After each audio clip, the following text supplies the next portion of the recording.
Halo semuanya, kembali lagi dengan pola desain perangkat lunak. Nah, di sini kita akan bahas yang namanya visitor pattern. Pertama-tama, apa sih visitor pattern? Ini adalah desain pattern yang terkait dengan behavioral alias tingkah laku. Kenapa tingkah laku? Karena ini memungkinkan kita untuk memisahkan algoritma dari benda-benda yang seharusnya melakukan algoritma tersebut. Contoh, kita punya permintaan nih untuk membuat aplikasi terkait dengan geoinformation. Nah, geoinformation ini tersimpan dalam bentuk graf, di mana setiap node itu mewakilkan sebuah entitas kompleks.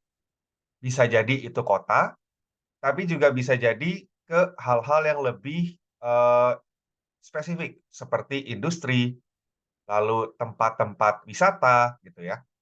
Nah, di sini kita diminta nih untuk bikin fitur ekspor ke XML.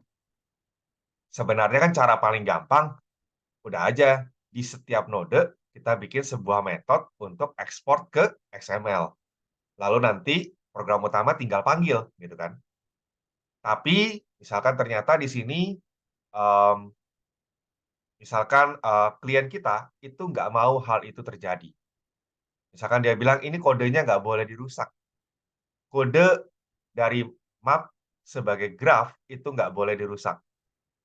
Nggak boleh ditambah-tambahin, nggak boleh dikurang-kurangin. Jadi gimana caranya? Ya udah, kita bikin visitor pattern. Nah, ini strukturnya kurang lebih. Jadi di sini kita buat sebuah interface yang namanya visitor. Dan dia punya template method untuk visit. Di mana visit itu akan tergantung pada benda yang dimasukkan sebagai argumen. Kalau bendanya kota, berarti dia akan mengunjungi dan memproses sebagai kota. Kalau bendanya adalah tempat wisata, dia akan mengunjungi dan diproses sebagai tempat wisata.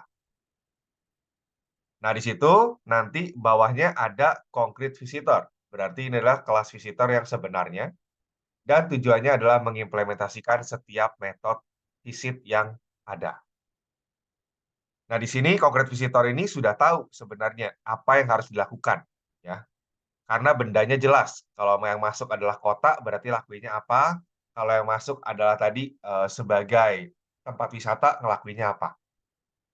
Nah, ada elemen, ya. Elemen di sini konteksnya adalah node yang tadi, node dalam graf. Jadi node tersebut punya tambahan metode baru, yaitu accept. Accept di sini menerima visitor yang akan ditambahkan. Dan visitor itu nanti akan mengunjungi elemen tersebut. Nah, ketika di accept, gitu ya, accept visitor, nah nanti di sini akan ada beberapa turunan sebenarnya. Turunannya elemen A, elemen B, dan seterusnya. Jadi dari interface node bisa jadi turunan sebagai kota, tempat wisata, dan seterusnya. Mereka akan mewarisi metode accept. Nah, di sini accept-nya sebenarnya simple. Ketika dia memanggil accept, maka dia akan memanggilnya seperti ini, visit. Dia akan memanggil visit dari visitor yang ada. Dengan apa? Dengan objek diri dia sendiri sebagai parameter. Maka dengan cara ini otomatis visitor akan memanggil metode yang sesuai dengan node yang memanggilnya.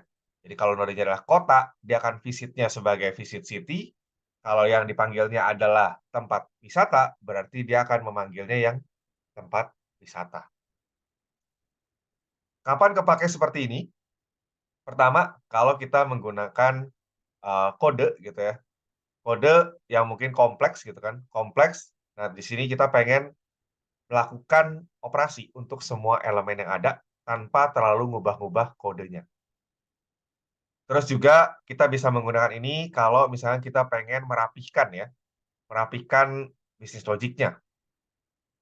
Dan yang ketiga, kalau kita misalkan melihat ternyata ya, satu perilaku itu hanya make sense untuk beberapa kelas, tapi nggak untuk semuanya. Jadi hanya untuk parsial saja. Kelebihan dan kekurangan, pertama open close principle gitu ya, bisa mengenalkan behavior baru tanpa mengubah kelas, gitu kan. Single responsibility principle, jadi kita bisa menggerakkan berbagai variasi dari tindakan yang sama untuk kelas-kelas yang sama. Jadi misalkan tadi perlakuannya mau seperti apa, itu mungkin bisa diganti secara langsung di kelas visitor yang ada. Terus kadang-kadang visitor juga bisa berguna untuk menyimpan beberapa informasi, ya, yang mungkin nanti dapat digunakan untuk proses yang lebih efektif dan efisien. Misalkan, anggaplah mengunjungi semua elemen yang ada. Kelemahannya, pertama, kita perlu update semua visitor setiap kali kelas baru, ya, jenis kelas baru ditambahkan atau dibuang dari hierarki. Jadi misalkan, oh ada tempat baru nih, namanya misalkan tempat ibadah. Nah, berarti kita harus bikin metode untuk visit tempat ibadah. Nah, visitor juga mungkin punya keterbatasan ya, keterbatasan dari sisi akses ya ke field-field yang private atau metode-metode yang nggak bisa diakses secara langsung. Oke, seperti itu saja. Terima kasih.